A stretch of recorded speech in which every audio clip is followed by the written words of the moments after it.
সব বিষয় আমি আল্লাহ কোরআনে বয়ান করে দিয়েছি। কোরআনের বাহিরে কোন একজন মুসলমান তার জীবনকে পরিচালনা করা এটা ঈমানের বহির্ভূত কাজ। একজন লোক যখন আল্লাহকে এক বলে স্বীকার করেন, তার দায়িত্ব হচ্ছে আল্লাহর সকল আইনের প্রতি পূর্ণ বিশ্বাস স্থাপন করা। ঈমান বিল জাত, ঈমান বিল সিফাত, ঈমান বিল কুদরত, ঈমান বিল আহকাম, এই চারটি বিষয়। আমার তো ঈমানের আলোচনা না, এজন্য আমি করতে পারলাম না। দর্শন দিয়ে, বিজ্ঞান দিয়ে, মহাশূন্য দিয়ে এই চারটি বিষয়ের উপরে আপনার ঈমান যেই পর্যন্ত মজবুত না হবে, এই পর্যন্ত মনে রাখবেন আপনার ঈমানে দুর্বলতা আছে। একটা মানেন আরেকটা মানেন না, অর্থাৎ আপনার ঈমান দুর্বল। সাউন্ড ঠিক করে দাও। আমার ভাইরা আমাকে একটা গুরুত্বপূর্ণ বিষয় দিয়েছেন ভাইয়েরা, সেটা হচ্ছে মৃত্যু, কবর, কিয়ামত, হাসর। অর্থাৎ এক কথায় আখিরাত সম্পর্কে আলোচনা। এই পৃথিবীতে আল্লাহ পাক মানুষ বানালেন, মানুষ বানাইয়া মানুষকে আল্লাহ পাক এমনি এমনি ছেড়ে দেন নাই। এমনি ছেড়ে দিয়েছেন না, আল্লাহ পাক কিছু দায়িত্ব দিয়ে মানুষকে আল্লাহ পাক দুনিয়াতে পাঠালেন এবং তাদেরকে সৃষ্টি করলেন। দায়িত্বটা কি? মৌলিক দায়িত্ব। আল্লাহ পাক বলেন, মা খলাকতুল জিন্না ওয়াল ইনসা ইল্লা লিয়াবুদুন।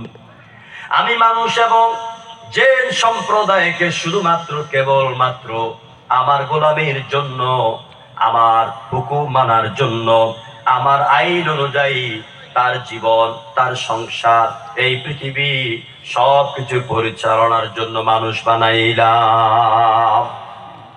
মানুষ কখনো আল্লাহর আইন ছাড়া, মানুষের তৈরি করা আইন দিয়া তার জীবন, তার রাষ্ট্র, তার সমাজ চালাইতে পারে না। জনগণ ঠিক কিনা? বলবেন হুজুর মানুষের তৈরি করা আইন কোনগুলি? আর ওই সব মানুষ কারা? আমি খুব সংক্ষেপে বলে দিই। ওই সব মানুষরা হচ্ছে Karl Marx, Lenin, Hume, Galileo, Copernicus, Kepler, Darwin, Hegel, Mao Tsetung, Bertrand and Russell. এরা তৈরি করেছেন secularism, feudalism, communism, socialism, nationalism, এইসব মতবাদ তৈরি করে, এটার এক একটা দল তৈরি করে আমার মুসলমানদের হীরকখণ্ড যুবক সোনার টুকরা যুবকগুলিকে তারা অর্থের লোভ, অস্ত্রের লোভ, নারীর লোভ, বিভিন্ন ক্ষমতার লোভ দেখাইয়া কোরআন থেকে, মসজিদ থেকে, ইসলামের বিজয়ের পত্র থেকে এবং ইসলামের গণ্ডি থেকে এদেরকে বের করে তারা দিনের পর দিন এই সোনার টুকরা হীরকখণ্ড যুবকগুলিকে কয়লার টুকরাতে পরিণত করতে চায়। এজন্য এই পৃথিবীটা আল্লাহ পাক দিয়েছেন আমার আপনার ইচ্ছা মতে চালাবার জন্য নয়। আল্লাহ সুনির্দিষ্ট কিছু দায়িত্ব দিয়ে আল্লাহ আমাদেরকে এই দুনিয়াতে পাঠালে। এক নাম্বার দায়িত্ব হচ্ছে গোলামি হবে আল্লাহ। গোলামি হবে কার? আরো ঠাস করে জবাব দেন, গোলামি হবে কার? দুই নাম্বার দায়িত্ব হচ্ছে তা'মুরুনা বিল মা'রুফ ওয়া তানহাউনা আনিল মুনকার। সমাজের মধ্যে অন্যায় চলবে, অবিচার চলবে, মদ, জুয়া, গাঁজা, ফেন্সিডিল, আফিম, চোরা কারবারি, চোরা চালানি, এগুলি চলবে। এগুলি থেকে মানুষকে ফিরাবার জন্য সবাই কিন্তু কাজ করবে না, সবাই কাঁধে দায়িত্ব নিবে না। সমাজে বাজারে চুরি হচ্ছে বা একজন আরেকজনকে ভালো করে কইনাচ্ছে, মারতেছে, আরেকজন দেখে বলবে আল্লাহ ওর বলা, ওর সাথে থাক, আমি ঘরে চলে গেলাম। এরকম লোক বহু আছে। আল্লাহ বলছেন না, ওয়ালতাকুম মিনকুম উম্মাতুন ইয়াদউনা ইলাল খায়র। সমাজের মধ্যে অসংখ্য অন্যায় অবিচার চলবে, অবশ্যই তোমাদের মধ্যে একটা দল থাকবে যারা মানুষকে অন্যায় কাজে বাধা দিবে আর ভালো কাজের নির্দেশ দিবে। আমার বন্ধুগণ, আল্লাহ পাক এই দায়িত্বগুলো দিয়ে আমাদেরকে দুনিয়াতে পাঠিয়েছেন, সুন্দর পৃথিবী সাজিয়েছেন। এক এক করে দিনের পর মাস, মাসের পর বছর, বছরের পর যুগ, যুগের পর যুগ চলে যাচ্ছে। আর এরই মধ্য দিয়ে এই পর্যন্ত পৃথিবীর প্রায় ৫,০০০ বছর কেটে গেল। ৫,০০০ বছর অতিবাহিত হয়ে গেল, সামনে যে জিনিসটা অপেক্ষা করছে সেটির নাম হচ্ছে কিয়ামত। জোরে বলেন কি? কিয়ামত। আমি এখন মহাগ্রন্থ আল কোরআনে কারীম থেকে আমার হেদায়েতের জন্য আর আপনারা যারা হৃদয় দিয়ে শুনবেন তাদের জন্য আমি মহাগ্রন্থ আল কোরআনে কারীমের একটি সূরা থেকে আলোচনা শুরু করব এবং এরই আলোকে ভাইদের দেওয়া বিষয়ের উপরে ইনশাআল্লাহ ধীরে ধীরে কথা বলবো। আপনাদের কষ্ট হবে? খারাপ লাগবে? বিরক্ত হবেন না, কারণ 2 দিন ব্যাপী মাহফিল প্রতি বছর এখানে আয়োজন হয়। আগে নাকি 3 দিন হতো, এখন 2 দিন হয়। এই মাহফিলটি আমি কামরুল ইসলাম ভাই সহ যারা আছেন আমি বলছি আপনাদের মাহফিলটা হবে গোটা কুতুবদিয়ার জন্য একটা মডেল। জোরে বলেন ঠিক কিনা? চট্টগ্রামের ফেরেট ময়দানের মাহফিল যেমন সারা বাংলাদেশের জন্য একটা মডেল, ইনশাআল্লাহ এই মাহফিলটা গোটা কুতুবদিয়ার জন্য একটা মডেলে পরিণত হবে। আল্লাহ কবুল করুক বলে আমিন। আসুন আমরা আলোচনা শুরু করার আগে একটু জিকির করি, নিজেকে একটু হালকা করে নিই। সবাই পড়েন লা ইলাহা ইল্লাল্লাহ, জোরে লা ইলাহা ইল্লাল্লাহ, লা ইলাহা ইল্লাল্লাহ, লা ইলাহা ইল্লাল্লাহ, লা ইলাহা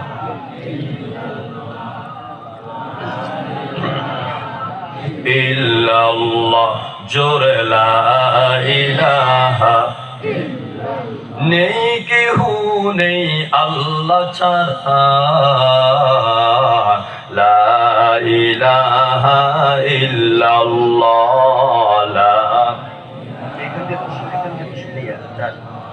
জোরে লা ইলাহা ইল্লাল্লাহ, লা ইলাহা।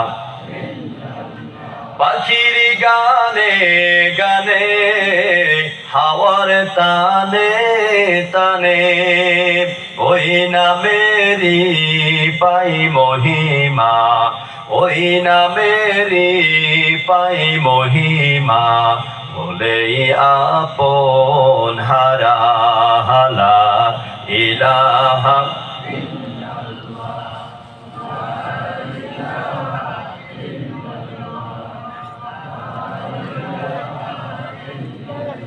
আকাশে নীলে নীলে মুখর ঝিলে ঝিলে ওই নামেরই ঝরনা ধারা, ওই নামেরই ঝরনা ধারা, আকুল বেকুল করা লা ইলাহা ইল্লাল্লাহ, জোরে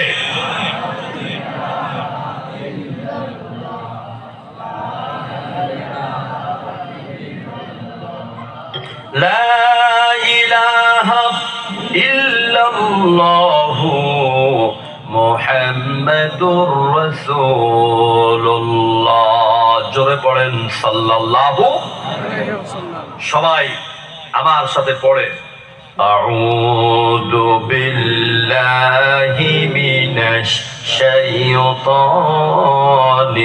রাজীম, বিসমিল্লাহির রহমানির রহিম। আল কারিআতু মাল কারিআহ ওয়া মা আদরাকা মাল কারিআহ। সবাই পারেন না এটা? প্রত্যেক অক্ষরে কয় নাকি?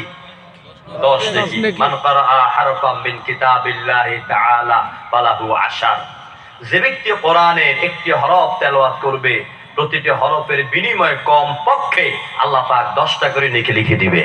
সুবহানাল্লাহ। এই জন্য পড়ে আল কারিআতু মাল কারিআহ ওয়া মা আদরাকা মাল কারিআহ ইয়াউমা ইয়াকুনুন নাসু কাল ফারাশিল মাবসুস وتكون الجبال كالعهن المنفوش فأما من ثقلت موازينه فهو في عيشة راضية وأما من خفت موازينه فأمه هاوية وما أدراك ما هي نار حامية صدق الله العظيم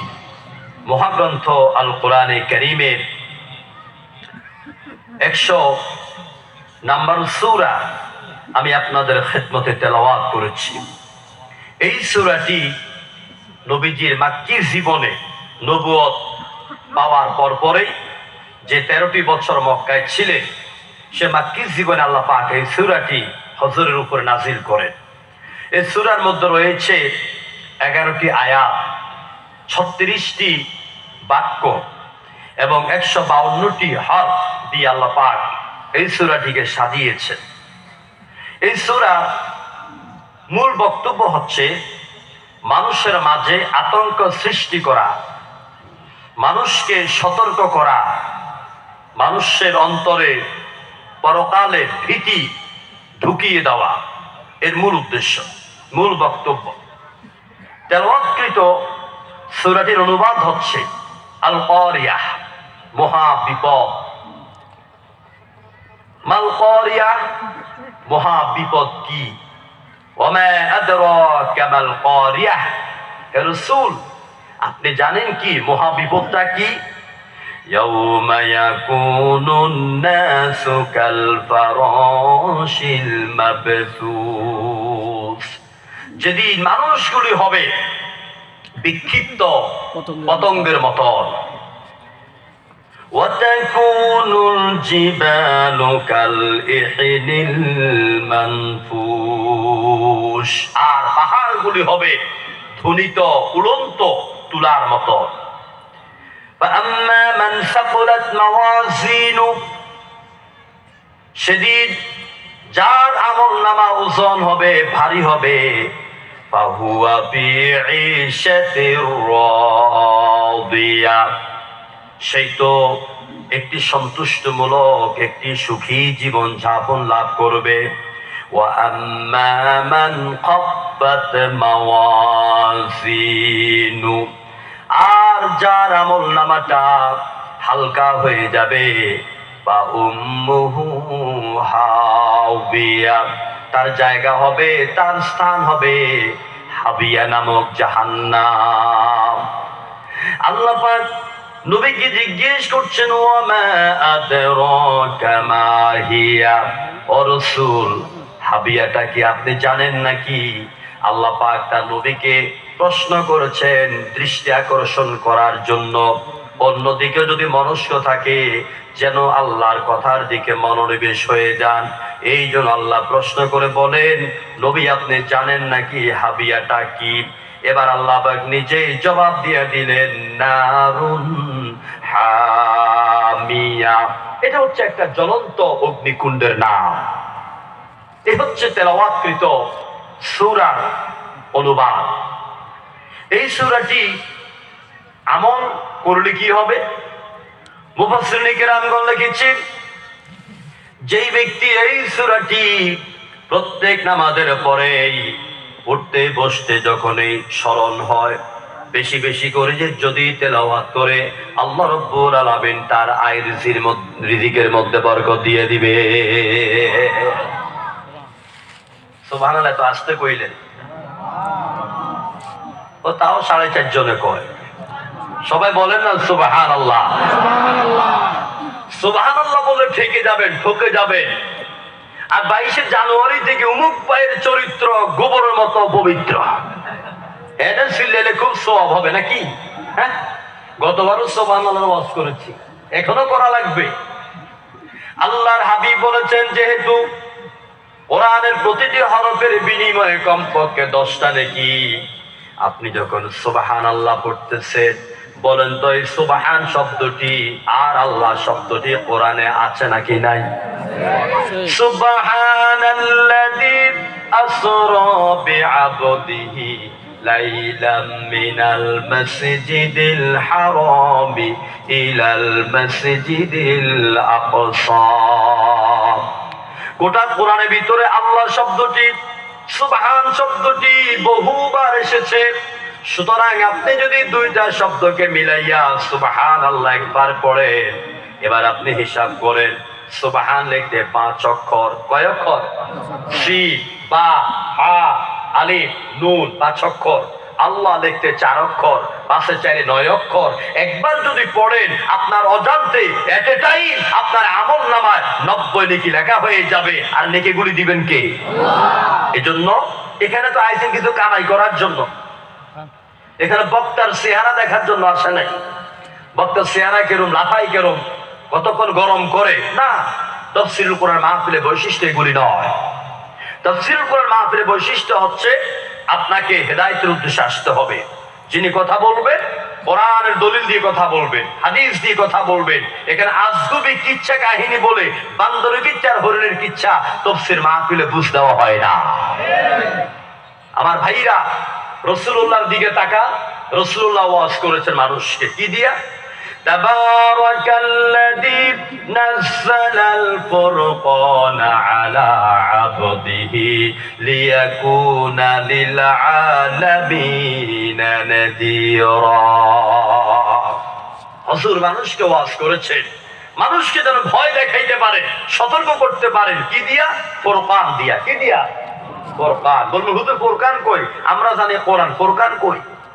কোরআনের গত বছর আমি বলেছি, আমার মনে আছে, হয়তো আপনাদের অনেকের মনে নাই। কোরআনের নাম হচ্ছে 56টা নাম। কয়টা নাম? 56টা নাম। আল্লামা জালালউদ্দিন সুয়ুতী রাহিমাহুল্লাহ আল ইতকান নামক কিতাব লিখেছেন। ওই কিতাবের ভিতরে কোরআনের 56টা নামের ব্যাখ্যা করেছেন। কোরআনের এক নাম কোরআন, এক নাম কিতাব, এক নাম নূর, এক নাম হুদা, এক নাম তানসীর, এক নাম বাইজিনাত, এক নাম ফুরকান, এক নাম জিকির, এক নাম শিফা। এগুলি সব কোরআনের নাম। দুনিয়াতে কত কিতাব আছে, ত্রিপিটক, বেদ, বাইবেল, জিনাবিস্তা, উপনিষদ, মহাভারত, রামায়ণ, ভগবত গীতা, কোন কিতাবের এত নাম নাই। আমার কোরআনের যত নাম আছে, ওই ত্রিপিটক বেদ সারা দিনে 1 কোটি বার পড়েন, আল্লাহর কসম আপনার আমলনামায় একটা নেকি লেখা হবে না। আর যদি একবার বলেন কোরআন, আপনার আমলনামায় সাথে সাথে 40টা নেকি লেখা হয়ে যাবে। এটা হচ্ছে সেই কিতাব। আমার ভাইয়েরা, এই সূরাটি বেশি পড়লে যারা দোকানদারি করেন, যেহেতু ব্যবসায়ী ভাইয়েরা, আত-তাজিরুস সুদুকু মা'আস সিদ্দিকিন, যারা সৎভাবে ব্যবসা করবেন কিয়ামতের দিন, ওই ব্যবসায়ীদেরকে আল্লাহ পাক সিদ্দিক আকবর হযরতে আবু বকরের সাথে জান্নাতে সাথী বানায়া দিবে। দোকানে যায় লোকেরা, অনেক মুসলমানদেরকে দেখি দোকানের ক্যাশ খোলে, আগরবাতি জ্বালায়, ঠিক না?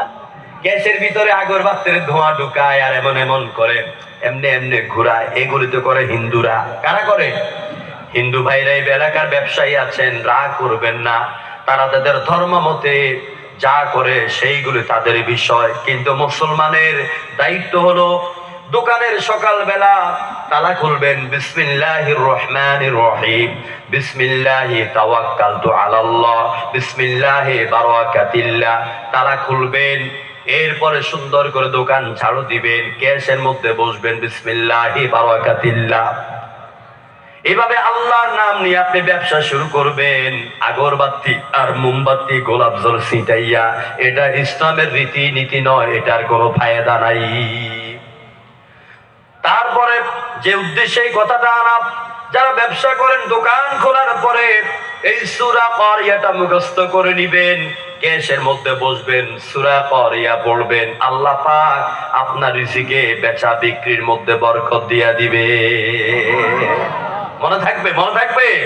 কোন সূরা বলেন তো? সূরাতুল কারিয়া। এই সূরাটা, এই সূরা ভিতরে আল্লাহ পাক মানুষের স্বভাবগত 3টি মৌলিক দুর্বলতার উল্লেখ করেছে। 1, অকৃতজ্ঞতা। মানুষের মধ্যে সবচেয়ে যে জিনিসটা বেশি কাজ করে এটা হচ্ছে অকৃতজ্ঞতা। জনগণ ঠিক কিনা? ওই বেটা আমার ঘরে এত খাইলো, একটা ঢেকুরও মারলো না। হ্যাঁ, খাইয়া ঢেকুর মারে না, মানে শুকর আদায় করে না। এটা মানুষের দুর্বল গুণ। দুই নম্বরে অর্থ সম্পদের লোভ। এই দুনিয়াটা একটা মোহ। এই দুনিয়ার অর্থ সম্পদের প্রতি মানুষ প্রতিনিয়ত দুর্বার গতিতে ছুটে চলছে। বাড়ি একটা আছে আর একটা চাই, জমিন 10 কানি আছে আরো 10 কানি চাই, দোকান একটা আছে আরো 3টা চাই, টাকা 2 কোটি আছে আর কোটি বাড়াইতে হবে, সেটা হালালের হোক আর হারামের হোক, সুদে হোক ঘুষে হোক, যেইভাবে হোক অন্যায় ভাবে আমাকে টাকার পাহাড় বাড়াতেই হবে। এইভাবে অর্থ সম্পদের লোভ মানুষের ভিতরে, কুতুবদিয়ার মানুষের ভিতরে আছে নাকি নাই? আছে। 3 নম্বর হচ্ছে আখিরাত সম্পর্কে গাফেল। দুনিয়ার মোহের ভিতরে ওরাই ডুবে যেতে পারে, দুনিয়ার জন্য তারাই পাগল হতে পারে। আল্লাহর শুকরিয়া, আল্লাহ নিয়ামতের শুকর তারাই আদায় করে না, যারা আখিরাতে তার কর্ম সম্পর্কে জবাবদিহি করা লাগবে এমন চিন্তা যার ভিতরে নাই। নবী করিম সাল্লাল্লাহু আলাইহি ওয়াসাল্লাম মক্কাল মুকাররমা এলেন। নবুয়ত পাওয়ার আগে, ঈমানের দাওয়াত দেওয়ার আগে, ইসলাম আসার আগে মক্কার অবস্থা কত করুণ ছিল। কন্যা সন্তানদেরকে জীবন্ত কবর দিত, নারীদেরকে সকালে বিয়ে করে বিকেলে তালাক দিত, গর্ভবতী নারীর পেটের মধ্যে লাফাইয়া বাচ্চা বের করে সন্তান আর মাকে ওরা মারতো আর ঢোল তবলা বাজাইতো। আল বেদায়া ওয়ান নিহায়া, আল্লামা ইমামুদ্দিন ইবনে কাসির লেখা কিতাবের 8ম খণ্ড থেকে কথা বলছি। ওই সমাজ এতটা নিকৃষ্ট ছিল, মানুষ আল্লাহকে ভুলে গেল, মানুষ আল্লাহকে বাদ দিয়ে হুবল, উজ্জা, লাত এইগুলির পূজায় লিপ্ত হয়ে গেল, পাথরের পূজা লিপ্ত হলো, মাছের পূজা, গাছের পূজা, চন্দ্রের পূজায় তার লিপ্ত হলো। মানুষ মরতে হবে, তার কর্মের জন্য জবাবদিহি করতে হবে, এরকম চিন্তা ভাবনা যখন মানুষের মন থেকে দূর হয়ে গেল, যত রকম অন্যায় অবিচার আছে তারা সমানে করতে লাগলো। আমার আল্লাহ পাক বলে, দুনিয়ার মানুষ শুনে রাখো, মানুষ যখন দিনের পর দিন এইভাবে অন্যায় কাজের দিকে ঝড়ের গতিতে ছুটে চলছিল, তখন আমি আল্লাহ কি করলাম শোনো। وَكُنْتُمْ عَلَى شَفَا حُفْرَةٍ مِّنَ النَّارِ فَأَنْقَذَكُمْ مِنْهَا। মানুষ তার কর্মের কারণে যখন জাহান্নামের গর্তের কিনারায় চলে গেল, আমি আমার রাসূলকে পাঠাইলাম। রাসূল তাদেরকে সত্যের পথ, দ্বীনের পথ, আল্লাহর দেখানো আখিরাতের পথ, তাওহীদের পথ দেখাইয়া জাহান্নামের রাস্তা থেকে বাঁচাইলেন। জোরে করে আল্লাহু আকবার। নবীজি নবুয়ত প্রাপ্তির পরে মক্কার বুকে 13 বছর অবস্থান করেছিলেন। ওই সমাজের মানুষগুলিকে ভালো বানাবার জন্য হুজুর ইসলামের প্রাথমিক যুগে 3টা বিষয়ে মানুষকে বেশি দাওয়াত দিতেন। একটা হলো তাওহীদ, 2 নম্বরে রিসালাত, 3 নম্বর হলো আখিরাত। তাওহীদ মানে হলো আল্লাহর একত্ববাদ। আল্লাহ কয়জন? আরো জোরে বলতে হবে যে আল্লাহ একজন বলাটাও জায়েজ নেই, মানে বর্গের জ দন্তান্ন একের পরে জন, এটা উল্লেখ করাও ঠিক না। বলতে হবে আল্লাহ এক ও একক। কারণ একজন বললেই তো 2 জনের প্রশ্ন আসে, 2 জন বললেই 3 জনের প্রশ্ন আসে। এই জন্য দেখেন আল্লাহ কিভাবে তার পরিচয় দিলেন। মক্কার কাফিররা রাসূল করিম সাল্লাল্লাহু আলাইহি ওয়াসাল্লামের কাছে এসে বলছে, মুহাম্মদ তুমি যে এক আল্লাহর দিকে দাওয়াত দাও, তোমার আল্লাহর বাড়ি কই, ঘর কই, ছেলে কয়টা, মেয়ে কয়টা, বউ কয়টা, ধন সম্পদ কেমন? নবীজি কাবার দিকে নামাজ পড়তে যাচ্ছিলেন, আবু জাহেলের লোকেরা মিলে নবীকে প্রশ্ন করে বিব্রত করতে চাইলো, কিন্তু রাসূল তো আমার এমন, মা ইয়াউতিকু আনিল হাওয়া ইন হুয়া ইল্লা ওয়াহিয়ুন ইউহা। নবী আমার প্রবৃত্তি থেকে, মন থেকে কোনো কথা ইচ্ছা করে বানায় চোরায়া বলে না। আল্লাহ পাক ওহীর আলোকে তাকে যা বলতে বলেন নবী সেটাই বলেন। কোন সুবহানাল্লাহ। নবীজি কাবা শরীফের চত্বরে নামাজ আদায় করলেন। নামাজের পরে আমার আল্লাহ পাক জিব্রাইলকে পাঠিয়ে দিলেন। জিব্রাইল, কাফেররা তো নবী বের হলে পরে ধরবে, আল্লাহর পরিচয় জানতে চায়, আমার নবীকে বলতে বলে দাও আল্লাহর পরিচয় সম্পর্কে। সবাই পড়েন, কুল হুয়াল্লাহু আহাদ, আল্লাহু الصمد لم يلد ولم يولد ولم يكن له كفوا أحد নবী আপনি বলুন আল্লাহ এক এবং একক, তিনি নিরঙ্কুশ, তিনি বেনিয়াস, তিনি কাউকে জন্ম দেন নাই, তাকে কেউ জন্ম দেয় নাই। আকাশ আর জমিনে আমার আল্লাহর সমকক্ষ কেউ নাই। সুবহানাল্লাহ। এ হচ্ছে তাওহীদের মূল চিন্তা ভাবনা। হুজুর তাওহীদে দাওয়াত দিলেন, রিসালাতে দাওয়াত দিলেন, আখিরাতে দাওয়াত দিলেন। এই কোরআনের ভিতরে হাসর, মিজান, পুলসিরাত, কবর, মউত এগুলি সম্পর্কে আল্লাহ এত বেশি কথা বলেছে। 30 পারা কোরআনের মধ্যে যদি এগুলিকে ভিন্ন করা হয় 10 পারার সমান হয়ে যাবে। কারণ আল্লাহ আখিরাতের কথা এত বেশি বললেন কেন? বলছেন এই জন্য সমাজের চুরি, ডাকাতি, সন্ত্রাস, হাইজ্যাক, জানা ব্যভিচার, মিথ্যা কথা বলা, মিথ্যা বিচার করা, মিথ্যা রায় দেওয়া, সকল অন্যায় অবিচার বন্ধ করার জন্য বাংলাদেশের 54 বছরে, স্বাধীনতার 54 বছরে অনেক র্যাব, অনেক পুলিশ, তারপরে বিডিআর, বিজিবি, অনেক গোয়েন্দা বিভাগ সরকার দিল। কিন্তু আপনারা বলেন তো 54 বছরের সাক্ষী যারা বেঁচে আছেন, আপনারা বলেন বাংলাদেশ থেকে চিরতরে চুরি বন্ধ হয়ে গেছে? আরো জোরে জবাব দিতে হবে। ডাকাতি বন্ধ হয়ে গেছে? ধর্ষণ বন্ধ হয়ে গেছে? খুন খারাপি বন্ধ হয়েছে? আমাদের ওসমান হাদিকে হত্যা করলো, গত পরশু চট্টগ্রাম 2 জন ভাইকে গুলি করলো, আজকে ঢাকা বাসাবতে ঘরের গ্রিল ভেঙে ভিতরে ঢুকে একজন ভাইকে হত্যা করেছে।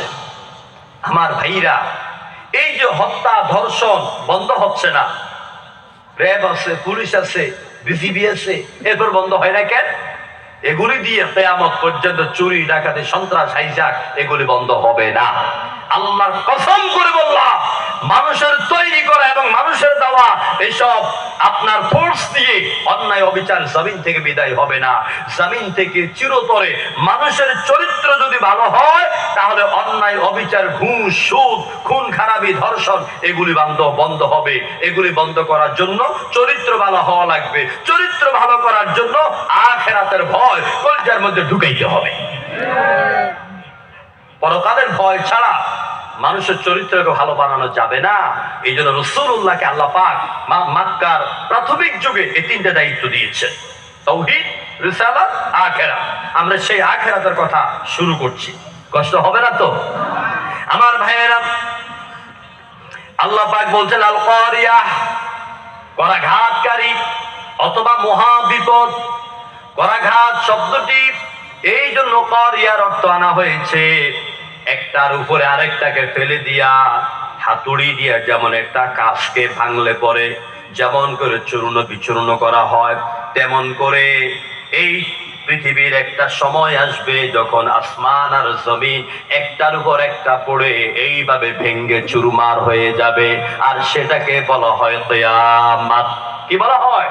কিয়ামত বলা হয়। কোরআনে কিয়ামতকে আল্লাহ কোথাও বলেছেন কিয়ামত, কোথাও বলেছেন সাআহ, কোথাও বলেছেন কারিয়া, এভাবে বিভিন্ন শব্দ। কোথাও বলেছেন নাবা, যেমন আম্মা ইয়াতাসাআলুন আনিন নাবাইল আযীম, 30তম পারা, প্রথম আয়াত। এভাবে বিভিন্ন শব্দে আল্লাহ পাক এই কিয়ামতের নামকরণ করেছেন। আমার বাবারা, ভাইয়েরা, আল্লাহ রাব্বুল আলামিন কিয়ামতের প্রাথমিক চিত্রটা নবীজিকে বুঝাবার জন্য আল্লাহ নিজের রাসূলকে প্রশ্ন করেছেন, মাল কারিয়া। ও রাসূল, আপনি জানেন নাকি মহাবিপদটা কি, কিয়ামতটা কি?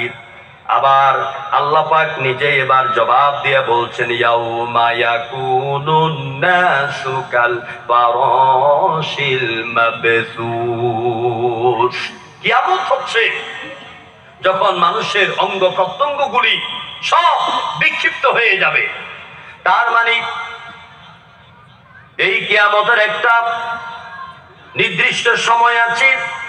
আর কিয়ামত শুরুর আগের কিছু সিম্পটম রাসূলুল্লাহ বারবার মানুষকে শোনাতেন, বলতেন।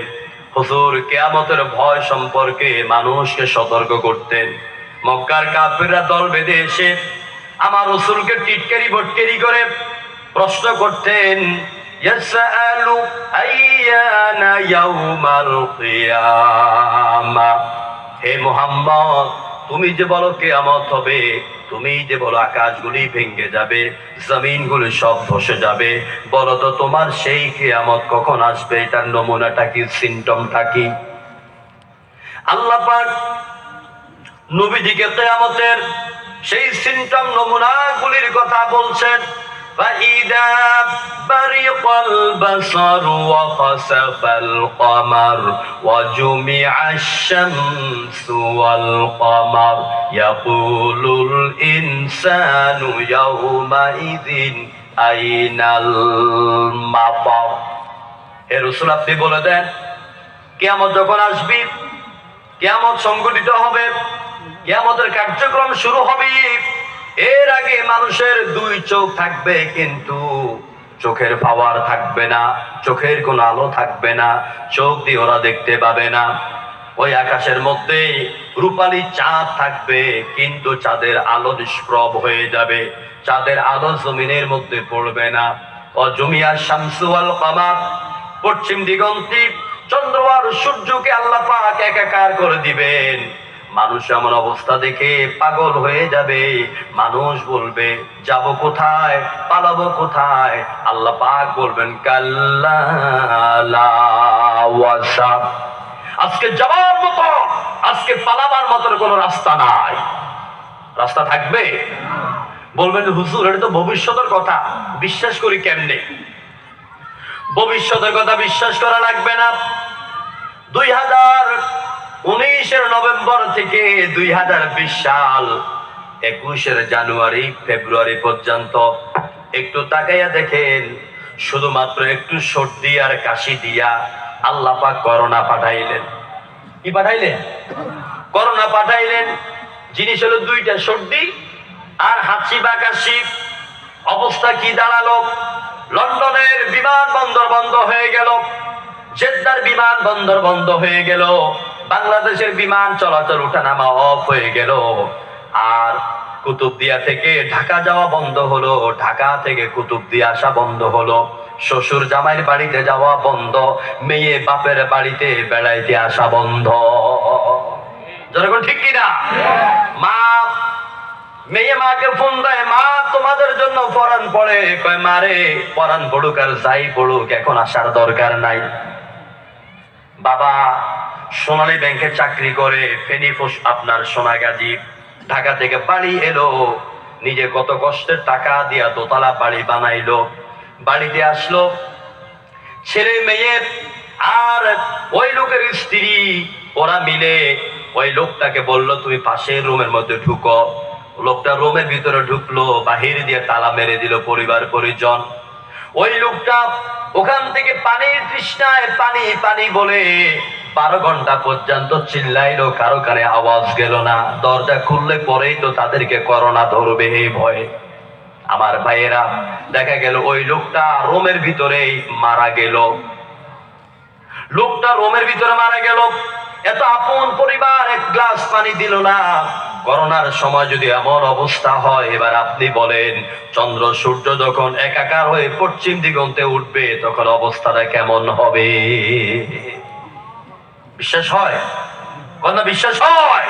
সব দরজা বন্ধ হয়ে যাবে, ভারতে যাবে, ইন্ডিয়া যাবে, চতুর্দিকে ব্যারিকেড পড়ে যাবে, কোথাও যেতে পারবেন না, কিয়ামত শুরু হয়ে যাবে। বিভিন্ন হাদিসের বর্ণনায় পাওয়া যায় ইসরাফিলকে আল্লাহ পাক হুকুম দিবেন বাঁশিতে সুর বাজাও, বাঁশি বাজাও। وَنُفِخَ فِي الصُّورِ فَصَعِقَ مَنْ فِي السَّمَاوَاتِ وَمَنْ فِي الْأَرْضِ إِلَّا مَنْ شَاءَ اللَّهُ। সিংহের মধ্যে যখন ইসরাফিল বাঁশি বাজাবেন, ইসরাফিল কত বড়? ইসরাফিল একজন ফেরেশতা। ইসরাফিল কি? একজন ফেরেশতা। এই যে মেরাজের মাস চলছে, হুজুর যখন সিদরাতুল মুনতাহা থেকে আরশে মুআল্লার দিকে রফরফে করে যেতে লাগলেন, আর লক্ষ লক্ষ ফেরেশতা রাসূলুল্লাহকে পাহারা দিয়ে অভ্যর্থনা দিয়ে নিয়ে যাচ্ছেন। হুজুর বলেন আমি মহাশূন্যের ভিতরে আমি একজন ফেরেশতা দেখলাম, তিনি এমন একটা চেয়ারে বসে আছেন, চেয়ারটার আয়তন হলো পূর্ব থেকে পশ্চিম, উত্তর থেকে দক্ষিণ, এত বড় চেয়ার। ইসরাফিল সেখানে বসে আছেন, মাথাটা এত বড়, দুনিয়ার 7 দরিয়ার পানি যদি তার মাথার মধ্যে ঢেলে দেওয়া হয়, এক ফোঁটা পানিও তার মাথা থেকে নিচের দিকে পড়বে না। সেই ইসরাফিল সিংহে নিয়ে বসে আছেন। যখন সিংহেতে ফু দিবে, চিকন বাঁশির সুরের মতন একটা আওয়াজ বের হবে, চিকন বাঁশির সুরের মতন।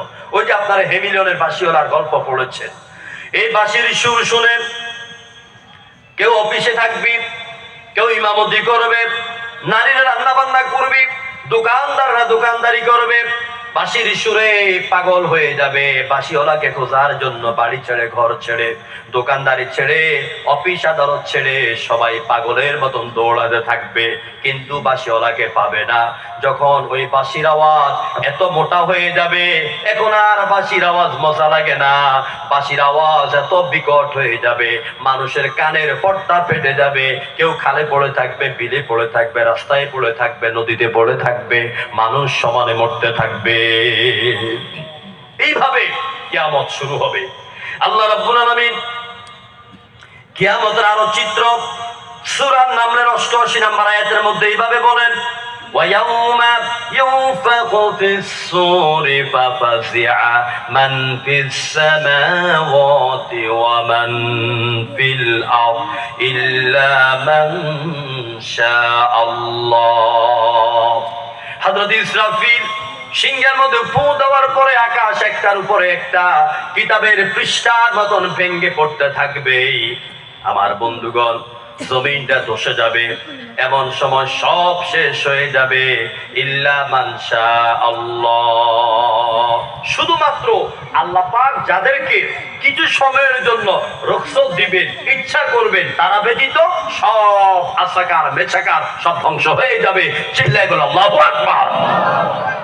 কথাগুলি খুব মন দিয়ে শুনেন।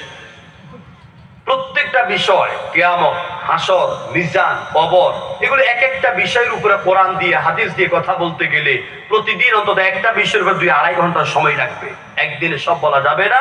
আমি খুব সংক্ষিপ্ত ভাবে আপনাদেরকে এগিয়ে নিচ্ছি, যাতে করে এই পরকালের কথা শোনার পরে আমাদের অন্তরে আল্লাহর ভয় সৃষ্টি হয়, আমাদের চরিত্র যেন ভালো হয়ে যায়।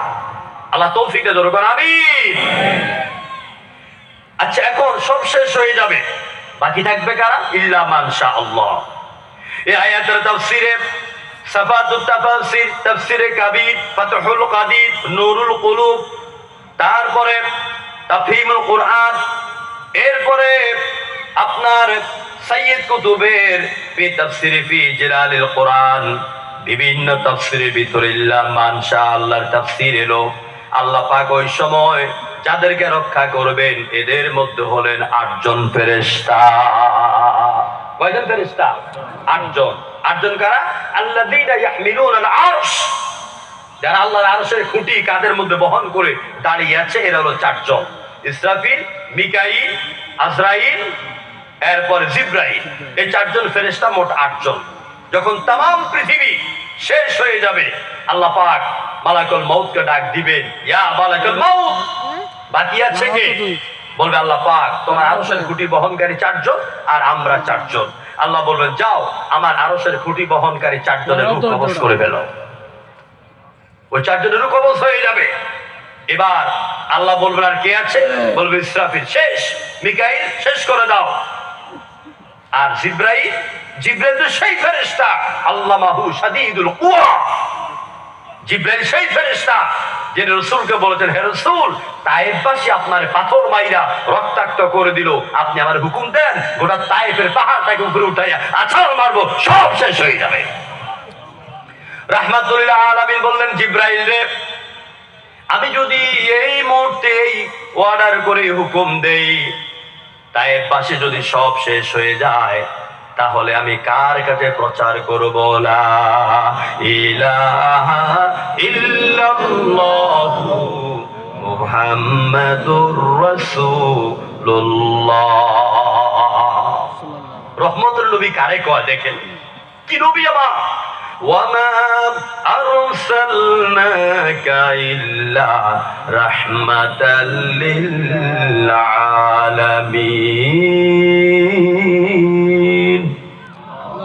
রহমত করে সারা পৃথিবীর সকল সৃষ্টির জন্য আল্লাহ তার রাসূলকে পাঠালেন।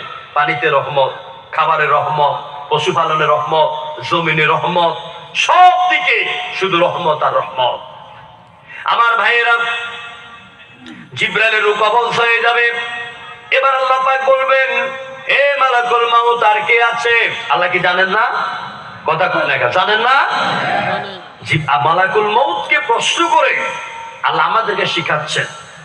মালাকুল মাউত জবাব দিবে, রব্বুল আলামিন, তুমি আরশের মালিক আর আমি। এবার আল্লাহ পাক বলবেন, মালাকুল মাউত, এবার তোমার পালা। আল্লাহু আকবার কইতেন না? আরো জোরে কোন আল্লাহু আকবার। মালাকুল মাউত আজরাইল বলবেন, আয় রব, তোমার হুকুমে সারা পৃথিবী সমস্ত প্রাণী জগৎ রূহ আমি কবজ করেছি, আমারও কবজ করবে কি? আল্লাহ পাক বলবেন, আমার অর্ডার, আমার হুকুম, আমার আদেশ। তখন মালাকুল মউত কোথায় থাকবেন? জান্নাত আর জাহান্নামের মধ্যখানে। জান্নাত আর জাহান্নামের মধ্যখানে। এখন জান্নাত কোথায়?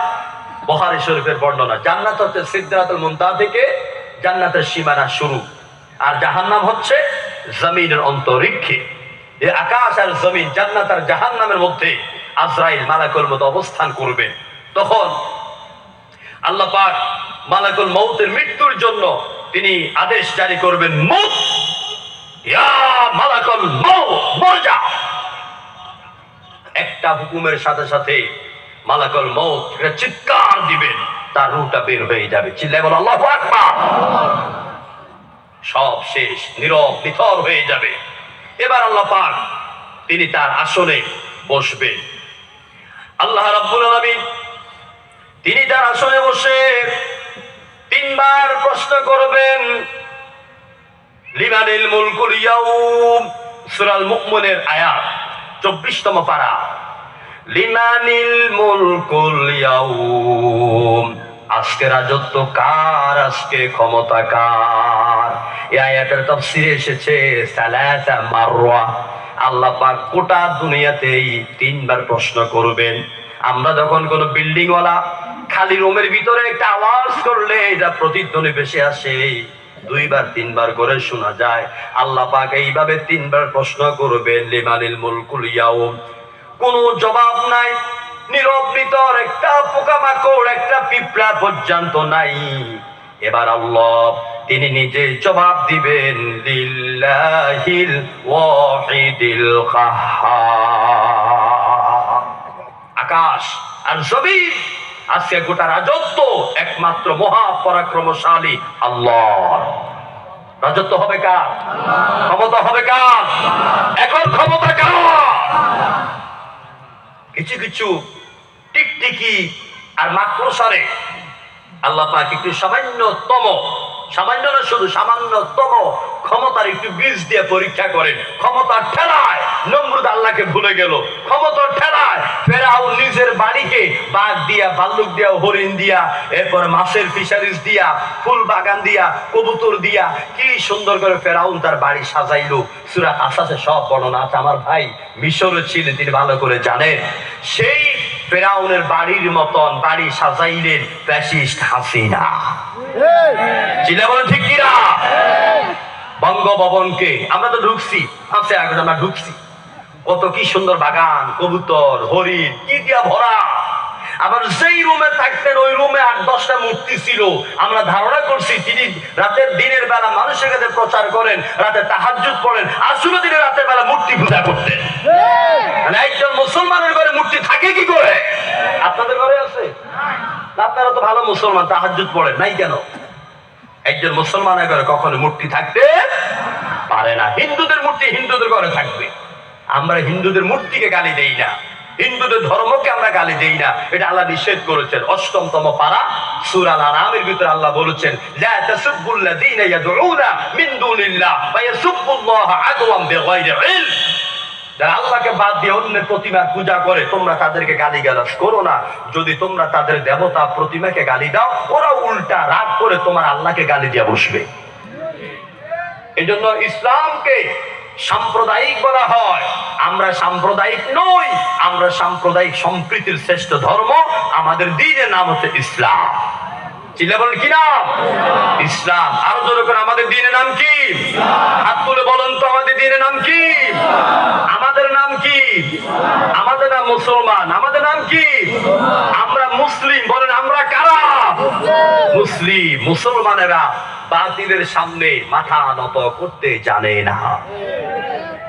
মৃত্যুর পরোয়ানা জারি হলো, ফাঁসি রশি গলায় ঝুলতেছে, বলছে জীবন ভিক্ষা চাও রাষ্ট্রপ্রধানের কাছে। মুসলিম সেনাপতিরা বললেন, দ্বীনের দাঁড়িরা বললেন, আল্লামা সাইদিকে সৌদি আরব বাড়ি দেওয়ার প্রস্তাব দিয়েছে, লন্ডনে বাড়ি দেওয়ার প্রস্তাব দিয়েছে, আমেরিকা বাড়ি দেওয়ার প্রস্তাব দিয়েছে, গুলশান বনানীতে বাড়ি দেওয়ার প্রস্তাব দিয়েছে। তাকে মুক্ত করে দিবে, শর্ত একটা, ইসলামী আন্দোলন করতে পারবে না, নাস্তিকদের বিরুদ্ধে কথা বলতে পারবে না, মুরতাদের বিরুদ্ধে কথা বলতে পারবে না, ধর্ম নিরপেক্ষ মতবাদের বিরুদ্ধে বলতে পারবে না। আল্লামা সাইদি বলেছে, তোমাদের সমস্ত প্রস্তাবে আমি লাথি মারলাম। নাস্তিকদের বিরুদ্ধে বলার জন্য, আল্লাহর জমিনে কোরআনের রাজ কায়েমের আন্দোলন করার জন্য, বাতিলের বিরুদ্ধে বলার জন্য আমি সাইদের জন্ম হয়েছে।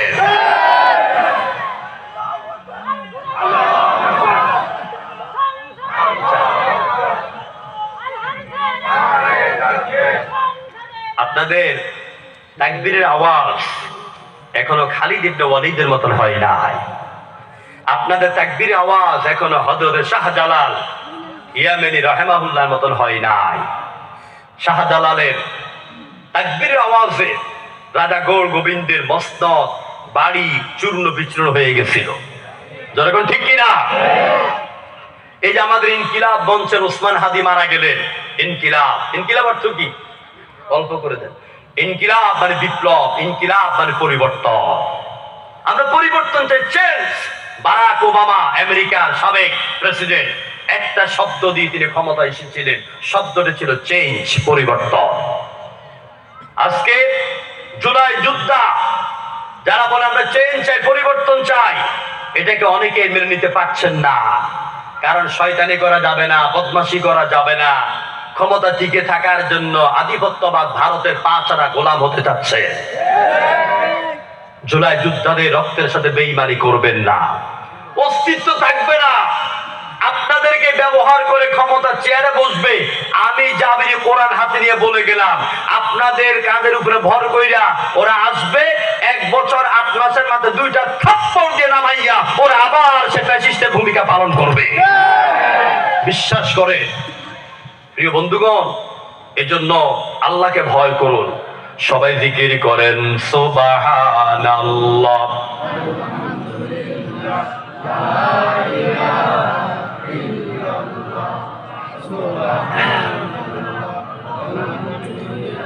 লা ইলাহা ইল্লাল্লাহ, লা ইলাহা ইল্লাল্লাহ মুহাম্মাদুর রাসূলুল্লাহ।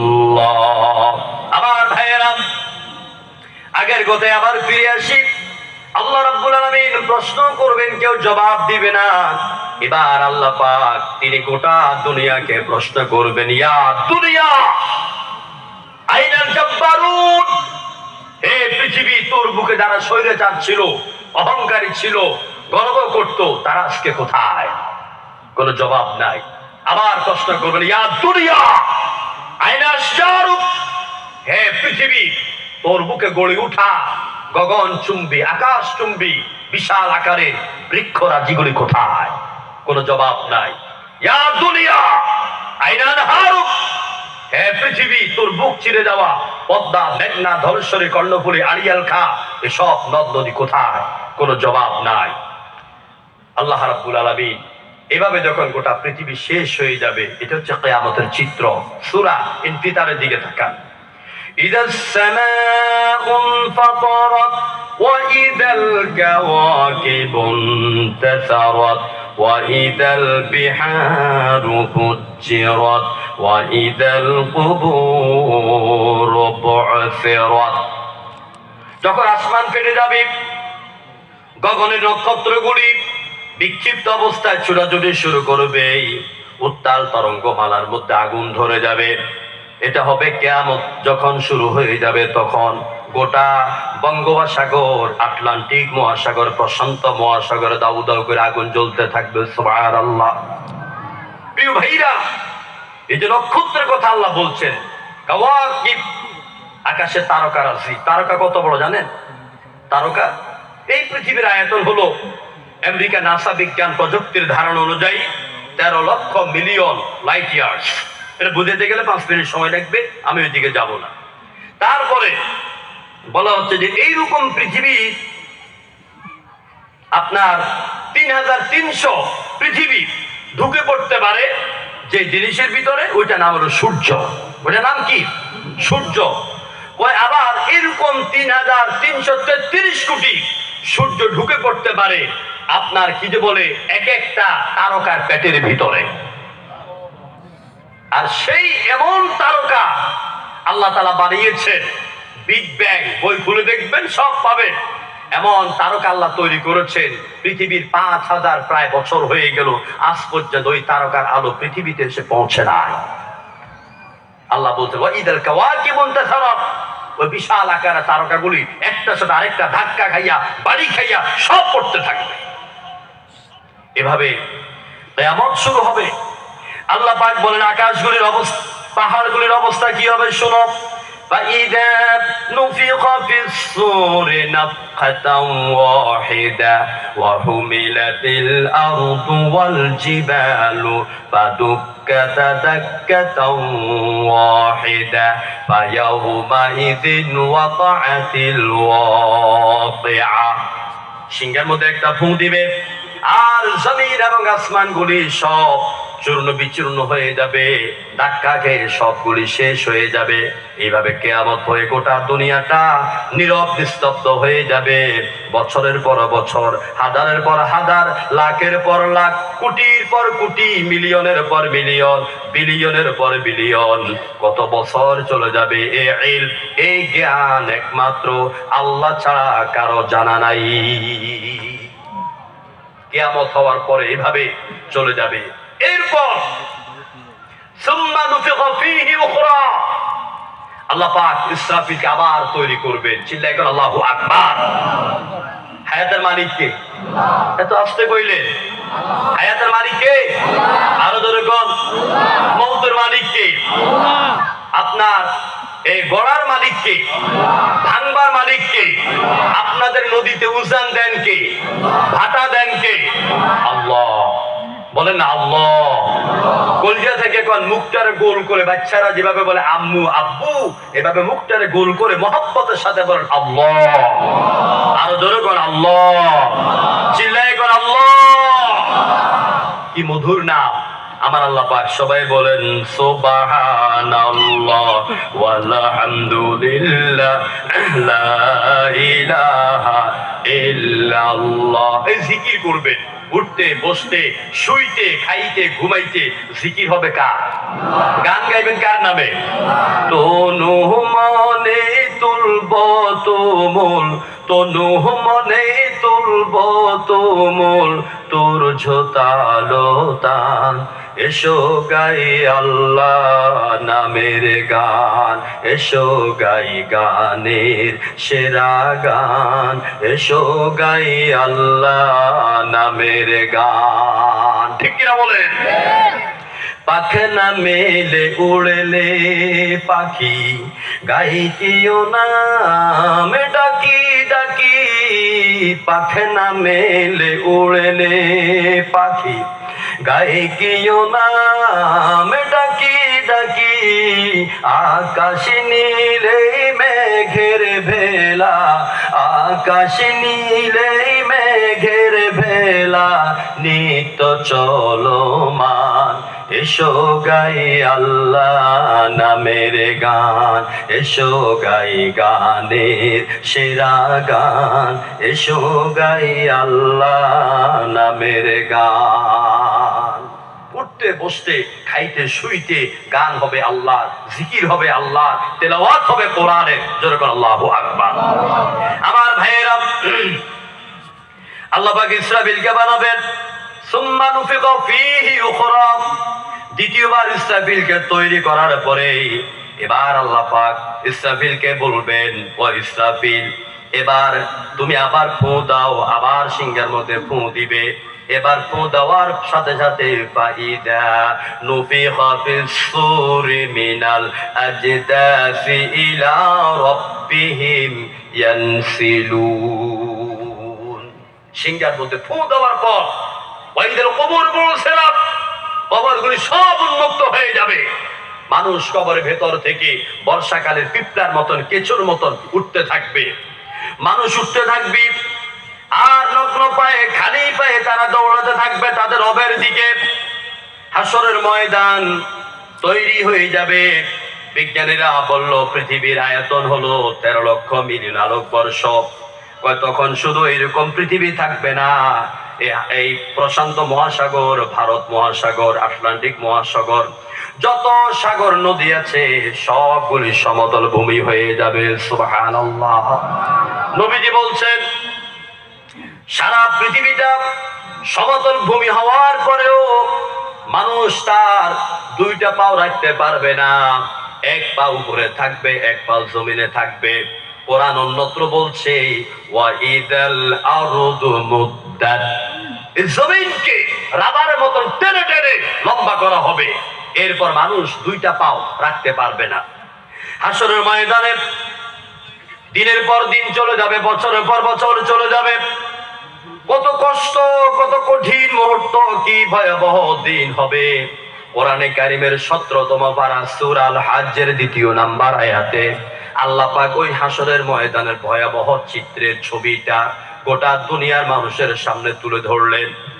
আল্লাহ পাক বললেন, ইয়াউমা তারাউনাহা তাযহালু কুল্লু মুরদিয়াতিন আম্মা আরদাআত ওয়া তাদাউ কুল্লু যাতি হামলিন হামলাহা ওয়া তারান নাসা সুকারা ওয়া মা হুম বিসুকারা ওয়ালাকিন্না আযাবাল্লাহি শাদীদ।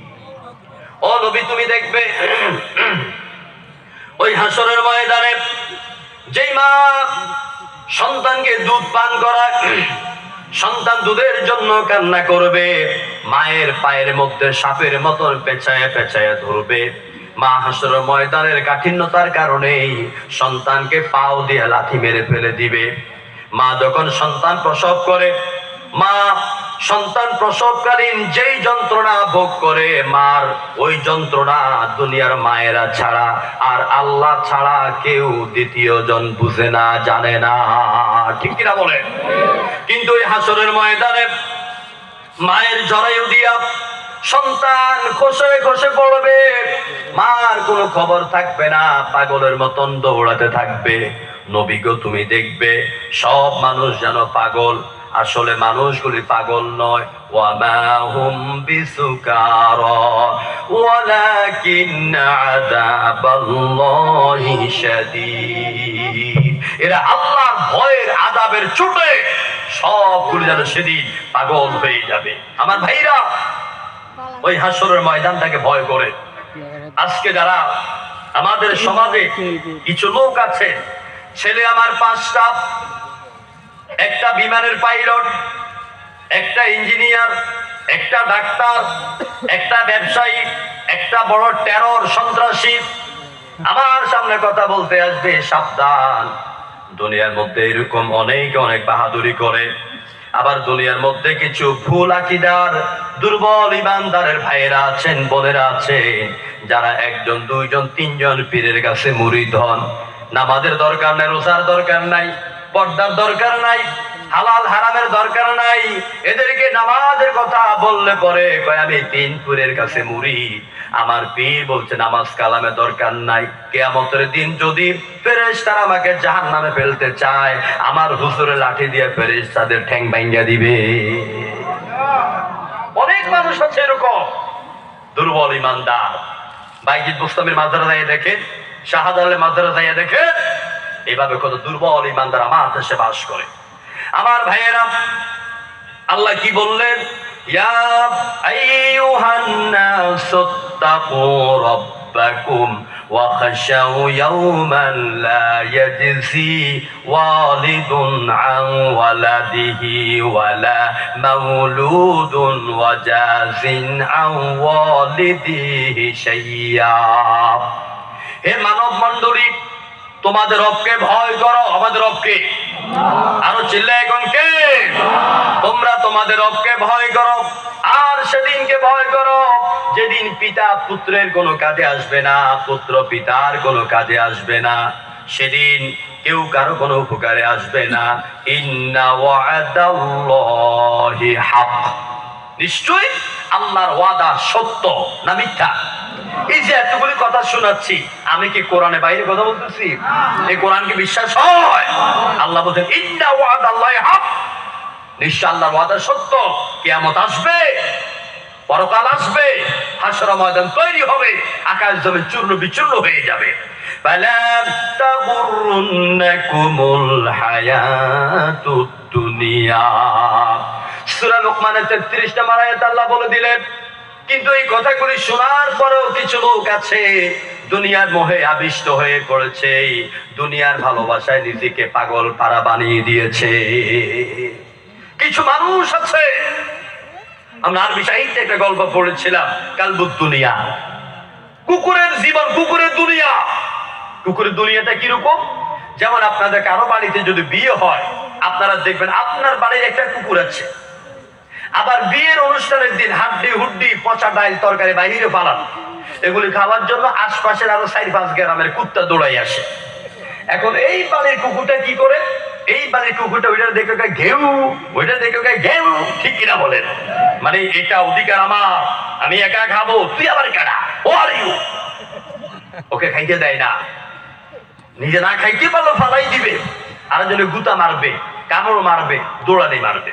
তো ঠিক কিছু মানুষ আছে দুনিয়া পাইতে পাইতে পাইতে পাইতে এমন অবস্থা দাঁড়িয়ে যায়, এরা দুনিয়ার ওই বিয়ে বাড়ির কুত্তার চাইতে খারাপ হয়ে যায়। একটা মানুষের জীবনে কত টাকা দরকার, কত টাকা দরকার, কত বিপ্লেস টাকা নিয়ে গেলা, 832 ভরি সোনা অগ্রণী ব্যাংকে পাওয়া গেল, লন্ডনে বাড়ি করলা, আমেরিকা বাড়ি করলা, এসালাম গ্রুপ জানোয়ার বাংলাদেশ ইসলামী ব্যাংকের 75,000 কোটি টাকা আত্মসাৎ করেছে। মানুষের কত টাকা দরকার? যারা অধিক পরিমাণে দুনিয়াকে পেতে চায়, এরা হচ্ছে দুনিয়া নামের কুত্তা। করেন ঠিক তো বলেন? বলে বিয়ে বাড়ির কুকুর। আল্লাহ বলছেন এগুলি তোমার কোনো কাজে আসবে না। আমার ভাইয়েরা, হাসরের ময়দানে অবস্থা কি হবে? আন আয়েশা সিদ্দিকা রাদিয়াল্লাহু তাআলা আনহা, উম্মুল মুমিনিন মা আয়েশা হাদিস বর্ণনা করেন, নবীজি বলেছেন ইয়াকুলু ইয়াশুরুন নাসু ইয়াউমাল কিয়ামাতি হুফাতা উরাতান গুরলা, কুলতু ইয়া রাসূলুল্লাহ আর-রিজালু ওয়ান-নিসাউ জামিআন ইয়ানদুরু। আল্লাহ রাসূল বলেছেন কিয়ামতের ময়দানে নারী এবং পুরুষকে আল্লাহ পাক একসাথে করে উলঙ্গ অবস্থায়, নগ্ন অবস্থায় তাদেরকে দাঁড় করাবেন খালি পায়ে।